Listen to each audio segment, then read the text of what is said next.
What's up, fellow entrepreneurs? Today I want to talk about the Supreme Court weighing in on an employer's challenge to California's PAGA laws. But first, as always, I'm an attorney, but I'm not your attorney, so please seek out competent legal counsel for your specific question or concern.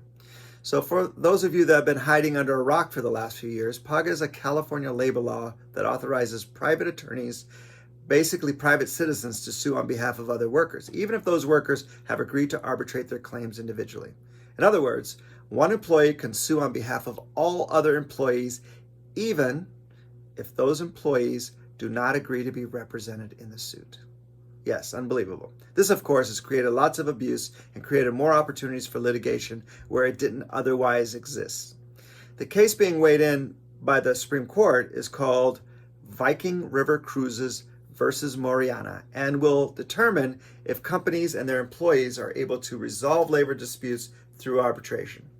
Companies prefer arbitration because employment lawsuits are costly, and arbitration clauses usually require each individual employee to bring their own individual grievances in front of an arbitrator that is usually a former judge.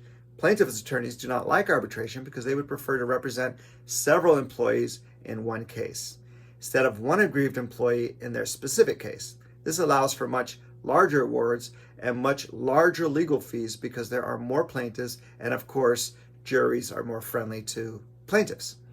PAGA was enacted in California in 2004 because California said it didn't have enough staff to police industries where labor law violations are the most rampant, including agriculture, garment, construction, car wash, and restaurants. So what are they doing with all our tax money? Even though California's made this claim, PAGA claims have affected every industry in California, not just those industries California claims have rampant violations. Often plaintiffs' attorneys will file a labor claim on behalf of one employee, but then add PAGA claims, which make it more likely for the case to settle in favor of the employees, whether the claim is true or not. Under PAGA, 75% of the penalties collected are to be returned to the state, while the remainder is divided amongst the employees and the attorneys. So, a group of California employers filed suit because they claim that even if well-intentioned, PAGA has become a means to enrich plaintiffs' law firms. They filed claims at a rate of 17 per day according to these businesses, and they demand penalties for tens of thousands of employees at a time and extract millions of dollars for employers. I don't know if that's exaggeration or not. The issue for the Supreme Court is whether the Federal Arbitration Act of 1925 preempts or trumps the California private attorneys law. For more than a decade, the High Court has regularly sided with businesses and in favor of arbitration. The justices have ruled businesses may enforce arbitration clauses that prevent workers or consumers from filing broad class action claims. The 1925 law was originally designed to uphold arbitration agreements between companies that sign contracts to ship goods by railroad or by sea. More recently, though, it's been transformed into a pretty powerful weapon for companies seeking protection from class action claims. But California has been a holdout, ruling that plaintiffs may sometimes join together to sue under state law.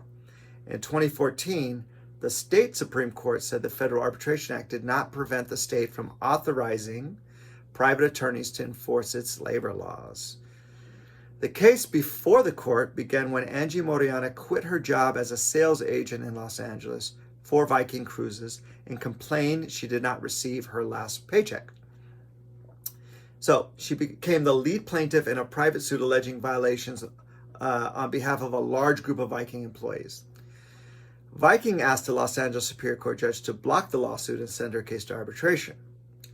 The company said she had agreed to arbitrate any dispute arising out of or relating to her employment, a contract.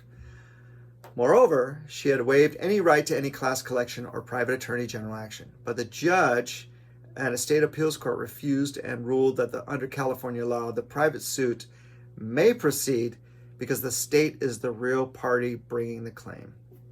I don't know. The state Supreme Court turned down an appeal, but in December, the U.S. Supreme Court agreed to hear Viking's appeal. The court will hand down a decision in the case by late June.